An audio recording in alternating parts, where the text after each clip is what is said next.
በስመ አብ ወወልድ ወመንፈስ ቅዱስ አሃዱ አምላክ አሜን። ምግባር ሰናያት መሐርን አምላኽ አቡን ጎይታናን አምላኽናን መድኃኒናን ኢየሱስ ክርስቶስ ሰቲሩናን ረዲኡናን ዓቂብናን ተቐቢሉናን ራህሪሁልናን ደጊፉናን ክሳዛ ሰዓት እዚኣውን ኣብፅሒና እሞ ነመስግነለና። ሕጂ እውን ንዕኡ በዛ ቅድስት ዕለት እዚኣን ብኩሉ ዘመን ህይወትናን ፍጹም ሰላም ክዕቅበና ንኩሉ ዝመልኽ እግዚአብሔር አምላክ ንለምኖ። ወጎይታና እግዚአብሔር ኩሉ ትመልኽ አቡን ጎይታናን አምላኽናን መድኃኒናን ኢየሱስ ክርስቶስ ልዕሊ ኩሉ ኩነታትን ምእንቲ ኩሉ ኩነታትን ውሽጢ ኩሉ ኩነታትን ነመስግነካ ኣሎና። ስለዝሰተርካናን ዝረዳእካናን ዝዓቐብካናን ናባኻውን ስለዝተቐበልካናን ስለዝረህራካናን ዝደገፍካናን ክሳዕ እዛ ሰዓት እዚኣውን ስለዘብፅሐካናን ነመስግነካ ኣሎና። ኦ መፍቀሬ ሰብ ካብ ሰናያትካን ሓትን ልምና ኣሎና።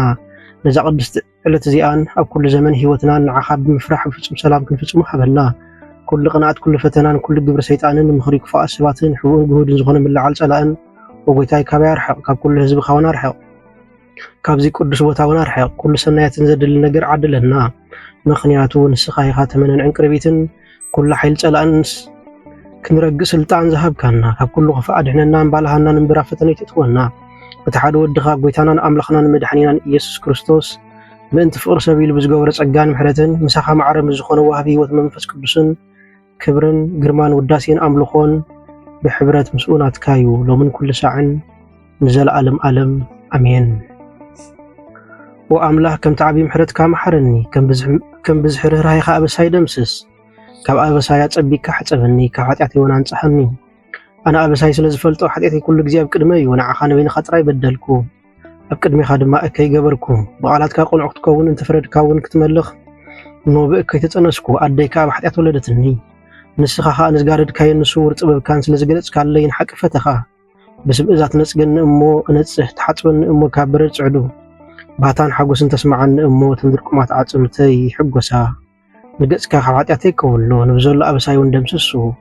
ኦ ኣምላኽ ጥሩይ ልቢ ፍጠረለይ፣ ቁኑዕ መንፈስካ ውሽጠይ ይሓድስ። ካብ ቅድሚ ገጽካይ ትዘርብየኒ፣ ቅዱስ መንፈስካ ይትግድፈኒ። ሓጎስ ምድሓንካ ሃበኒ፣ ብዝመርሓኒ መንፈስካ እውን ደግፈኒ። ሽዑ መገድኻ ንገበነኛታት ክምህሮም እየ፣ እቶም መናፍቃን ከዓ ናባኻ ክምለስ እዮም። ኦ ኣምላኽ ኣምላኽ ምድሓነይ ካብ ዕዳ ደማን ናግፈኒ፣ ልሳነይ እውን ብጽድቅኻ ክትሕጐስ እያ። ኦ ጎይታዬ ኣፈይ ምስጋናኻ ክነግር ከናፍረይ ክፈት። መስዋዕት ባህ የብለካን እዩ፣ መስዋዕት ምሕራር እውን ኣይትብጎን ኢኻ። እቲ ብጎን ተትኸውን ግና መቆርኩልካ ነይረ። መስዋዕት እግዚአብሔር ትሑት መንፈስ እዩ። ኣምላኽ ንትሑትን ለዋህን ልብና ይንዕቆን እዩ። ኦ ጎይታ ንጽዮን ብሓጎስ ሰናይ ግብረላ፣ መካብያታት ኢየሩሳሌም ይነደቓ። ሽዑብ መስዋዕት ጽድቂ ብዝሓር መስዋዕት ቁርባንን ባህ ክብለካ እዩ። ኣብ መሰዊእኻ እውን ኣራሑ ከቕርብልካ እዮም።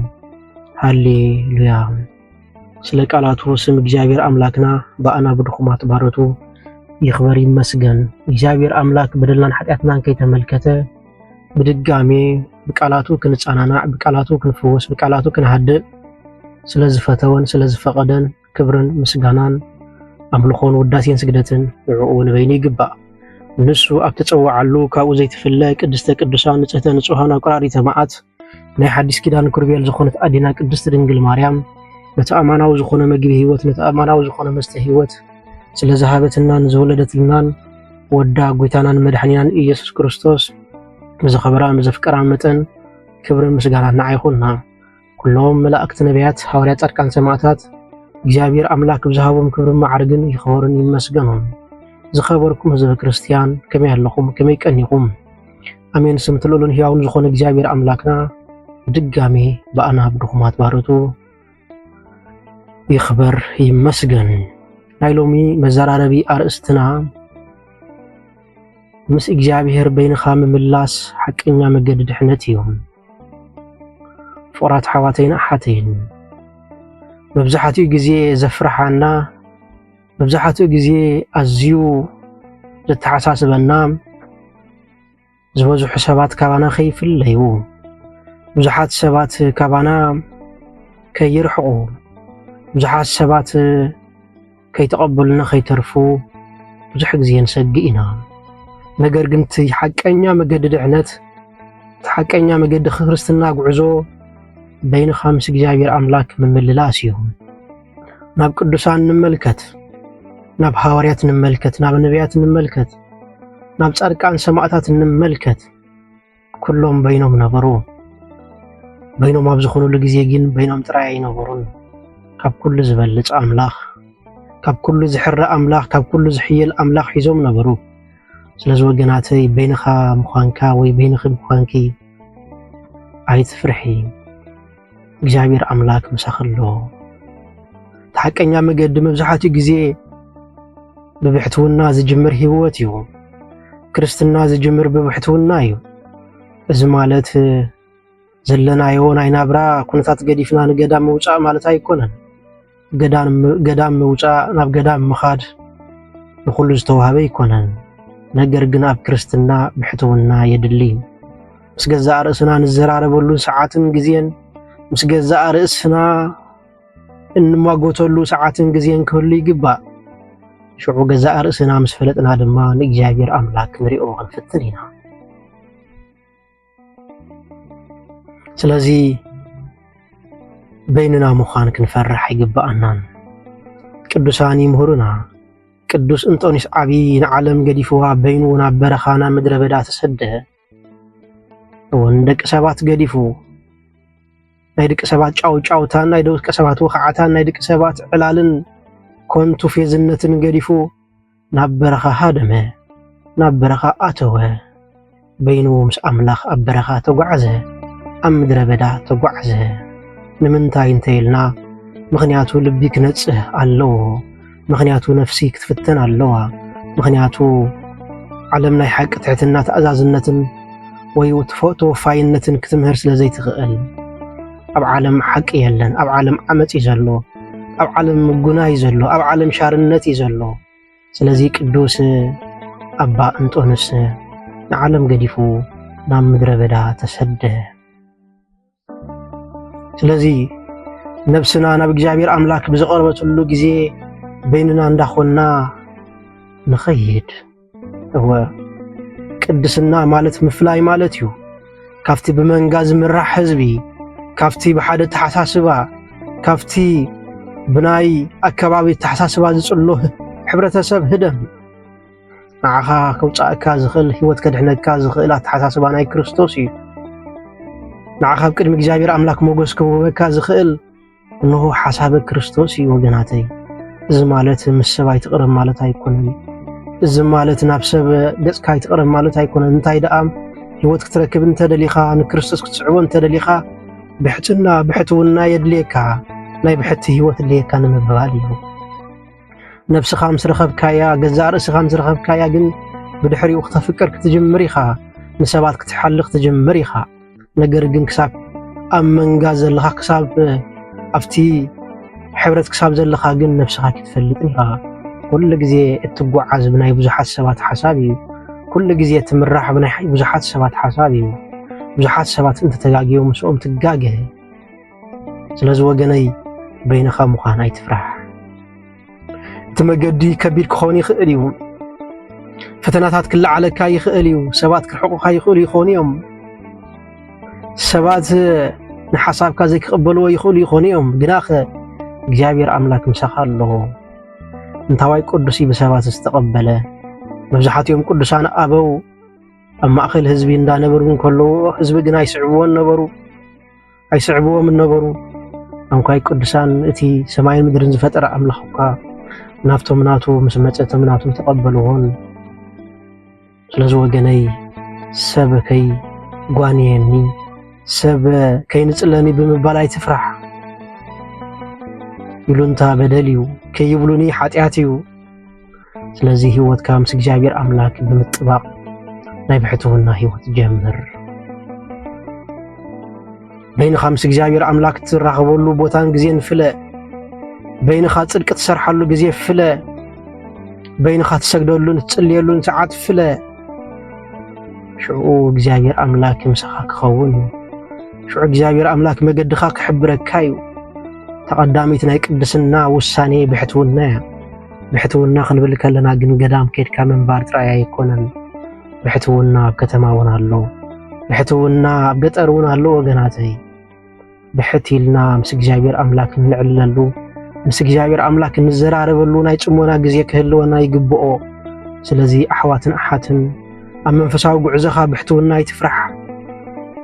نبحتونا بجيجا مجدي أيترأيو أيتفرحيو بينخا مقعز أيتفرح مغنياتو مس أملاك تملالس كنكلخا بحق بينخا يكون كان بفصوم بينخا يكون كان اتمجدي صبيبك خوني خاليو صموا خبزحكا يخالي خونيو ነገር ግን እዝናይ ጽምዋ ግዜ ነገር ግን እዝናይ ስቕታ ግዜ ናብ እግዚአብሔር አምላክ ዝመርሕ መገዲው ስለዚህ በይነኻ ሙኻንካ ይትፍራሕ ቅዱሳን በይኖም ኮይኖም የምና ዓለም ሲዒሮም ቅዱሳን በይኖም ስለስተሰደዮም አጋንንት ሲዒሮም ስለዚህ ጨኪንካ በይነኻ ሙኻን ተለማመድ ስለዚህ ሎሚ ምርጫኹም ምስ አምላኽ ግበሩ ምስ አምላኽ ተመላለሱ ولا بكبير كزي انت خونا مس እግዚአብሔር አምላክ ተመላለሱ ولا ዓለም ኣብ ዘይትሪእኩም እዋን ምስ አምላኽ ተመላለሱ ምኽንያቱ ድሕነት ብዛዕባ በሓባር ምንባር ጥራይ ኣይኮነን ድሕነት ብብሕትውና ይዝጅምር ድሕነት ብተኣዛዝነት ይዝጅምር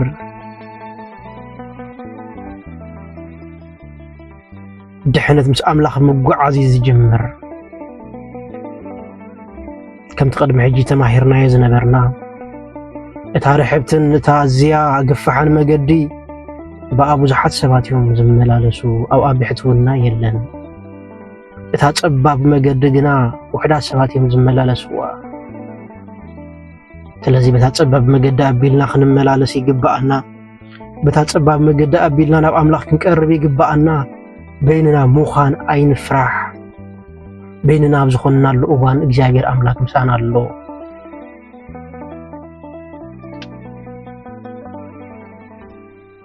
ናብ ቅዱሳን አበው ንመልከት ናብ ነቢያት ንመልከት ናብ ሐዋርያት ንመልከት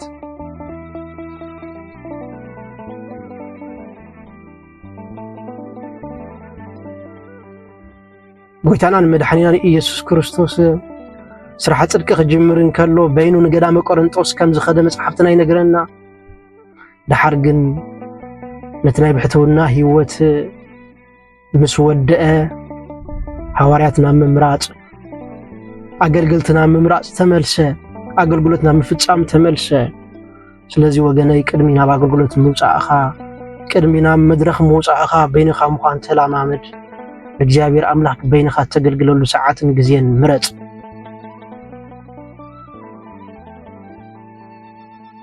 መጀመሪያ ግዛር እስኻ ድሕን ድሓር ድማ ንብዙሓት ክትተርፍ ኢኻ ቅዱሳን መጀመርታ ዝገበርዎ ነገር እንተሃልዩ መጀመርታ ገዛእ ርእሶም እዮም ኣድሒኖም ገዛእ ርእሶም እዮም ኣብ ቅድሚ ኣምላኽ ረኺቦማ ስለዚ ወገነይ በይንኻ ምዃን ኣይትፍራሕ በይንኻ ምዃን እቲ ሓቀኛ መገዲ ናብ እግዚአብሔር ኣምላክ ዝመርሕ መገዲ ድሕነት እዩ ነቢ እግዚአብሔር አምላክ ሙሴ ኣብ ምድረ በዳ 40 ዓመት በአባጊዕ እንዳሐለው እንከሎ በይኑ ዝነበረሉ ጊዜ እግዚአብሔር አምላክ ረኸቦ ድምጽ እግዚአብሔር አምላክ ሰምዐ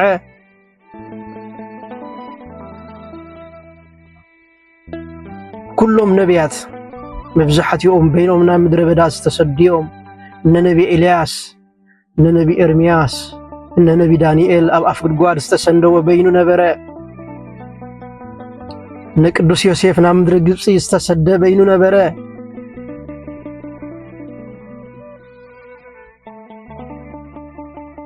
ሐዋርያ ቅዱስ ጳውሎስ ናብ ዓዲ አሕዛብ ክኸይድ እንከሎ ንኣገልግሎት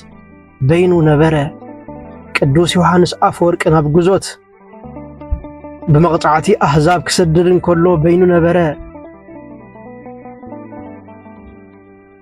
ቅዱስ አትናቴዎስ በብዙሕ ጊዜ ካብ መንበሩ ክስደድ እንከሎ በይኑ ነበረ ስለዚ ወገነይ በይንኻ ምዃን ኣይትፍራሕ በይንኻ ናብ እግዚአብሔር አምላክ ምቕራብ ኣይትፍራሕ ድሕሪ በይንኻ ምዃን ብዙሕ ነገር ከተትርፍ ኢኻ ንገዛእ ርእስኻ ኮይንካ ንህዝብኻ ንዓለምካ ንበረኸት ክትከውን ኢኻ መጀመርታ ግን እቲ በይንኻ ዝጓዓዝ መገዲ ድሕነት ጀምሮ እቲ በይንኻ ዝጓዓዝ መገዲ ህይወት ጀምሮ ሽዑ ናይ ዘለዓለም ዕረፍቲ ሽዑ ናይ ዘለዓለም ድሕነት ክትረክብ ኢኻ ንብዙሓት ድማ ንበረኸት ክትከውን ኢኻ ስለዚህ ኣብዛ ዘለኻያ ዓለም ኣብዛ ጫውጫውታ ዘለዋ ዓለም ናይ ብሕትውና ግዜ ናይ ጽሞና ግዜ ናይ ስቕታ ግዜ ክህልወካ ግበር እንተዘይኮይኑ ምስ ገዛእ ርእስኻ ትዘራረበሉ ግዜ ኣይክህልወካን እዩ ሎሚ ብብዙሕ ነገር ተኸቢብና ኣለና ብዋዛ ፈዛዛ ብዝተፈላለዩ ማስ ሜዳታት ብዝተፈላለዩ ሕሜት ብዝተፈላለዩ ኣሉባልታ ከመይ ጌርና ኢና ደኣ ንእግዚኣብሔር ኣምላክ ክንረኽቦ ንኽእል ትእንኮን እግዚአብሔር አምላክ እንረኽበሉ ንኽእል መገዲ ድሕነት ብሕትውና ህይወት ምጅማር እዩ በይንኻና ኣምላኽ ምርካብ እዩ ስለዚ ወገናተይ በይንና ምዃን ኣይንፍራሕ በይንና ብዝኾንናሉ እግዚአብሔር አምላክ ምሳና ኣሎ መላእኽቲ ምሳና ኣሎ ቅዱሳን ምሳና ኣሎ ወገናተይ ስለዚ ናይ ሎሚ ትምህርትና መንፈሳዊ ህይወት በይንና ክንጅምሮሙ ድሓር ድማ እግዚአብሔር አምላክ ጸጋን መንፈሳውነትን ትብዓትን ምሳበና ድማ ንህዝብና ክነገልግል ወገናትና ክነገልግል በቤተ ክርስቲያንና ክነገልግል ክሕግዘናን ክረድአናን ዝነበረና ግዜ ባሪኹን ቅዲሱን ስለዝሃበና ክብርን ምስጋናን ኣምልኾን ውዳሴን ስግደትን ንዕኡ ንበይኒ ይግባእ ወስብሃት ለእግዚአብሔር